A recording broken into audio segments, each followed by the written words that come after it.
Hello, what's up guys? Welcome back to Maki channel. And for today's video, maiba naman tayo. At about na sa tech yun, gawin nating video ngayon. Tech business. So, ang aayusin natin yun guys ay isang iPhone. So, mas mahirap kasi iPhone siya. iPhone 6s. So, actually guys, ang sira nito ay hindi siya ma-on at hindi siya mag-charge. Kaya pinagbilhan ko siya ng battery. Nagbili na ako ng battery, or in case kung charging port man, bumili na rin ako ng charging port sa Lazada. So, tingnan natin guys.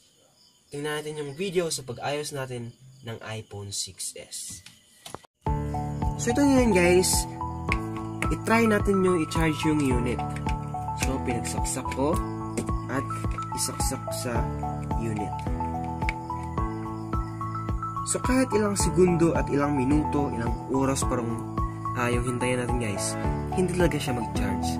Kaya tingnan natin guys sa loob kung ano bang problema niya. Bakit ba ganun?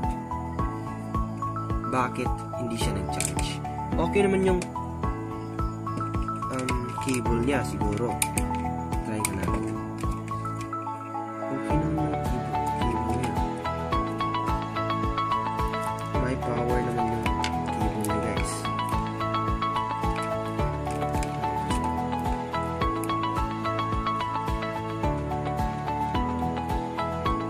Guys, tingnan nyo sa reader natin. Nakita nyo, merong power yung charger. So, hindi sa charger yung sira, guys. Ngayon, i-open natin yung unit at yung device. At tingnan natin kung ano bang problema ng device nito. So, gamitan natin ito para hindi mawala yung mga screw niya. So, unang-una guys, i-open natin yung dalawang screw sa baba para ma-open natin yung unit. Yung device na iPhone 6s. So, merong dalawang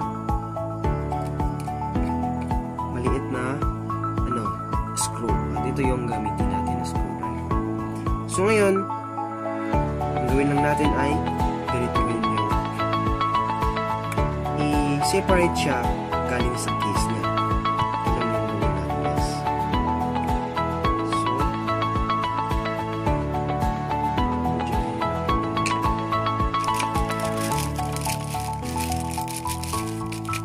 So, ipakita ko lang sa inyo guys after ma-open tong unit.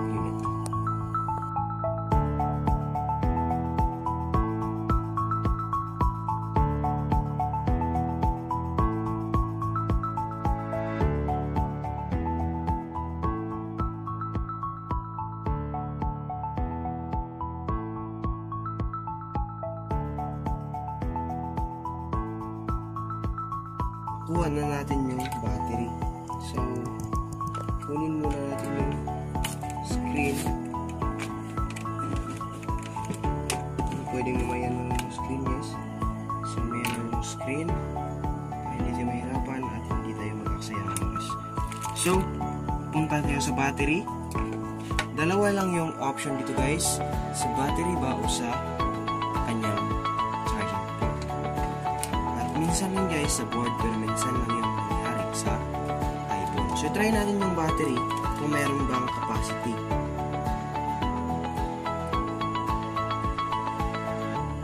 So, meron siyang capacity pero 1.52 lang. At kailangan ng battery ay 3.7V or 3.5 to 3.7V. Pero ito guys, wala siyang power. At sa kapag sa gitna mo i-connect, 1.55 lang yung power. So, ibig sabihin, low power siya at wala siyang power. Pinag-try ko na guys na pinagbuhay yung battery. Ginamitan ko ng mga gamit ko pang buhay pero hindi siya nabuhay. So, instead guys, try natin gamitin at lagyan ng bagong battery. So, ito yung bagong battery natin guys na binili sa Lazada for only 670 pesos. So, dalawa yung pinagpilian natin, yung Yaobaw tsaka yung Yaobaw tsaka yung MSMHK. Pero mas nakita ko guys na mas maganda yung Yaobaw is mas high quality. So, tingnan natin kung talaga bang high quality yan siya. So, siguro tanggalin ko ito.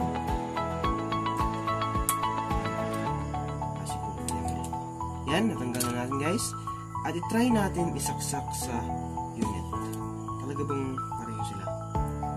Ayan guys, pareho sila guys. So, isaksak natin sa unit guys. At i-try natin i-on yung unit pagkatapos. So, ito na yung saksak natin.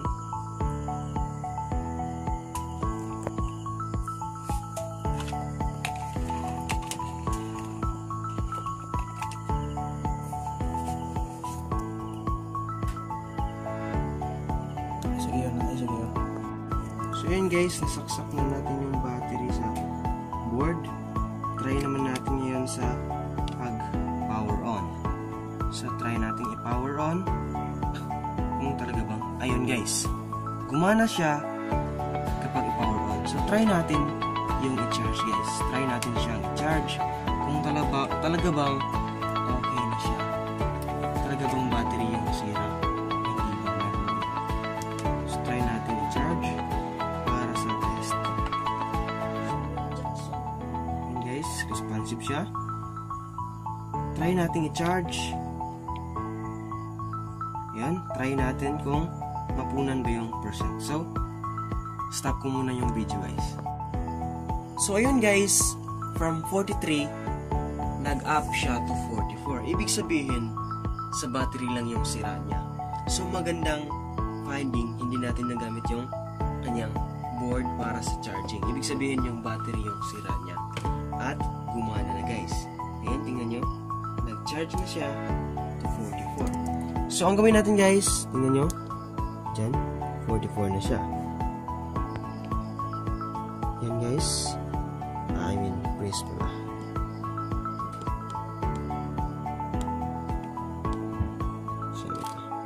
So, wag na natin yung guys.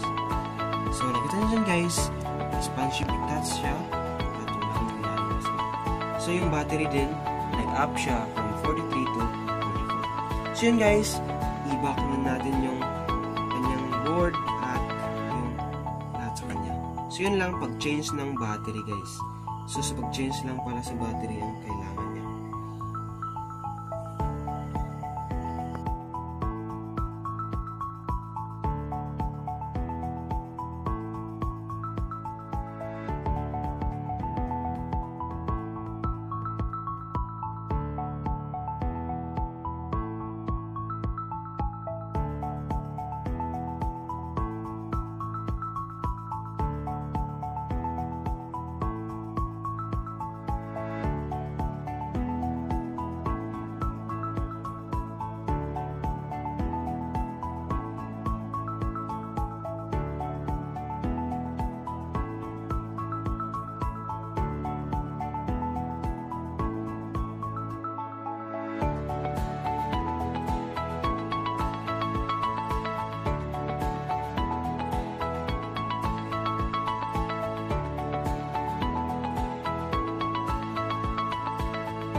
So yun lang guys, successful yung pag-fix natin yung phone na hindi ma-open kasi ngayon fully open na siya. Nakita niyo dyan? Open na siya, kanina hindi mag-charge, hindi mag-on. Ngayon, open na siya, pinagpalitan lang natin ng battery. Ayos, may 350 na tayo. Ganun lang kadali guys na magpalit ng battery at mag-fix ng mga issue. Isipin lang natin kung ano ba ang possible na sira ng phone. So, yun lang guys. Thank you for watching this video. I hope you will learn a lot from this video. Thank you very much again and have a good day.